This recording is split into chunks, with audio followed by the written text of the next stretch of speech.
Perkenalkan, kami dari kelompok 7 Teori Kepribadian dengan anggota Muhammad Ragil Ridani, Safira Surya Alamanah, dan Michelle Svein Winata. Kami membuat video ini dengan tujuan untuk menjelaskan 5 perspektif utama teori kepribadian, serta untuk memenuhi tugas kelompok mata kuliah teori kepribadian yang berjudul Ilustrasi Mind Map Komprehensif, Tokoh Kepribadian dalam 5 Perspektif Psikologi.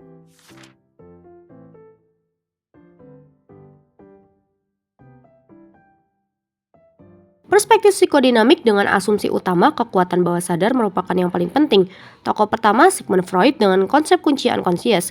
Kontribusi utamanya, beliau merupakan bapak psikoanalisis yang mengembangkan struktur kepribadian id, ego, superego yang menjelaskan defense mechanism berupa represi, proyeksi, sublimasi, dan menekankan pentingnya ketidaksadaran dalam perilaku manusia. Tokoh kedua, Alfred Adler dengan konsep kunci early recollections. Konsep inferiority complex merupakan perasaan rendah diri yang berlebihan dan menetap. Hal ini memicu upaya untuk mengatasi kekurangan tersebut dan dapat menjadi pendorong perkembangan berupa striving for success or superiority. Tokoh ketiga, Carl Jung dengan konsep kunci collective unconscious.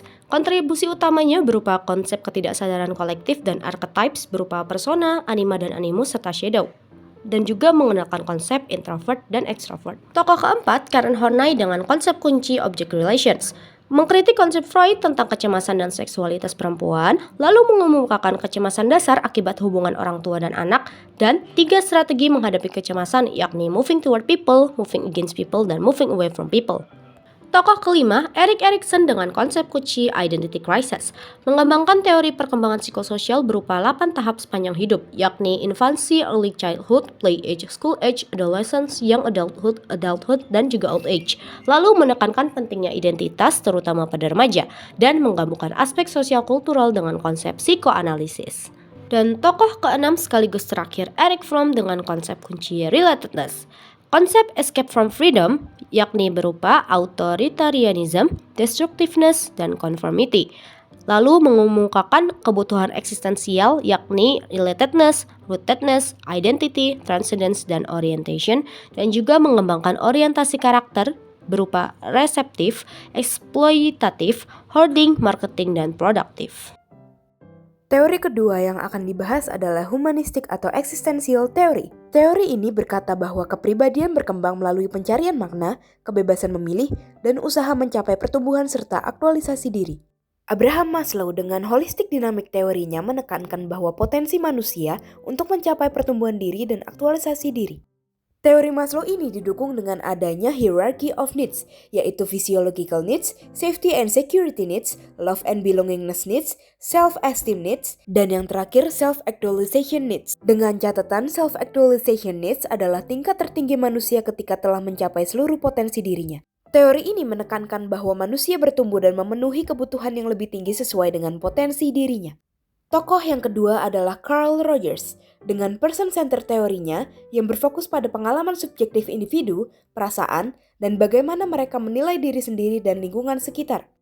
Carl Rogers memiliki asumsi dasar yaitu formative tendency dan actualizing tendency. Formative tendency adalah dorongan untuk berkembang dari bentuk sederhana menjadi bentuk yang lebih kompleks. Sedangkan actualizing tendency adalah kecenderungan bawaan untuk bergerak menuju tingkat potensi diri. Carl Rogers juga menaruh perhatian pada the self and self-actualization, yaitu proses mencari diri sejati dengan potensi maksimal, juga dengan psikoterapi. Client-centered therapy dengan empati untuk membantu pasien mengembangkan diri secara psikologis. Tokoh yang terakhir adalah Rollo May dengan existential psychology. Existentialism berfokus pada kebebasan, pilihan, dan tanggung jawab manusia. Konsep dasar dari teori ini adalah being in the world dan not being in the world. Being in the world terbagi menjadi 3, yaitu Umwelt, Midwelt, dan Eigenwelt.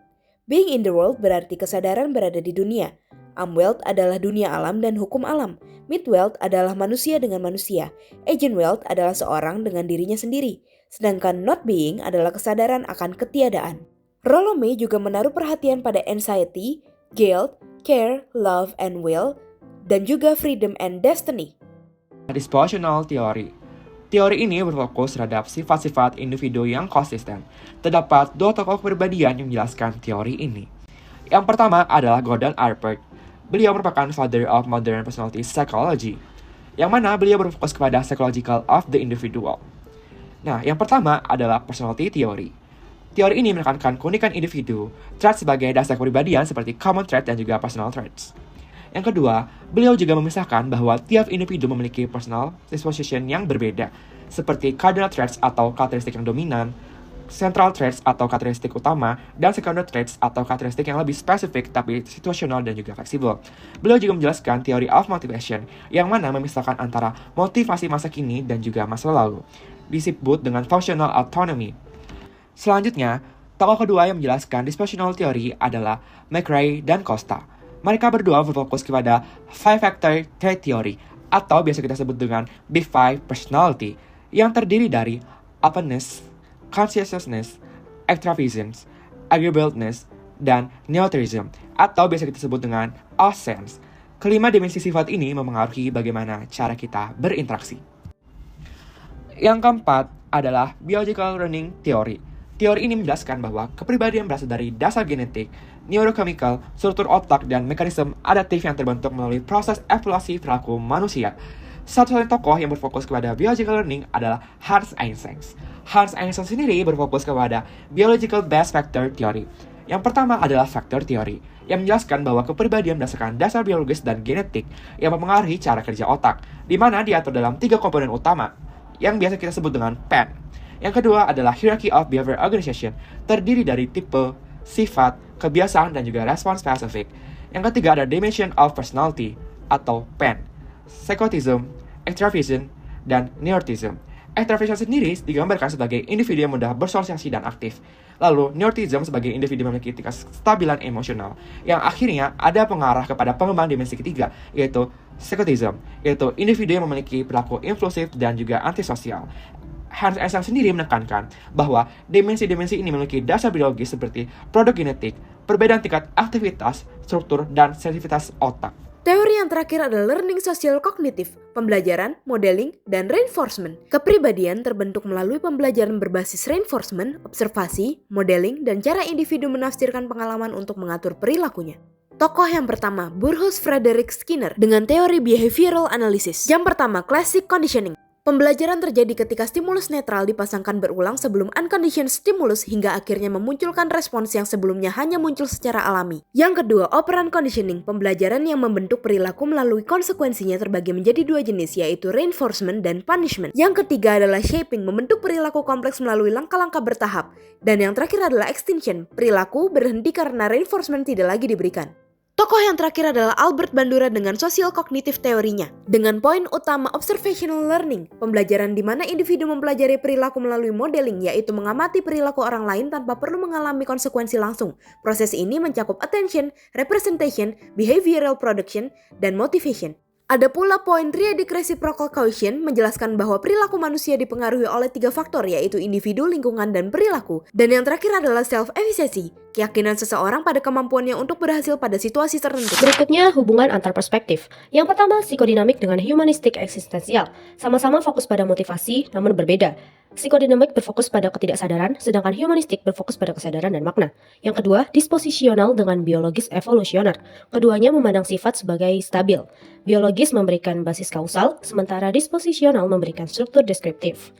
Yang ketiga, learning sosial kognitif dengan humanistik.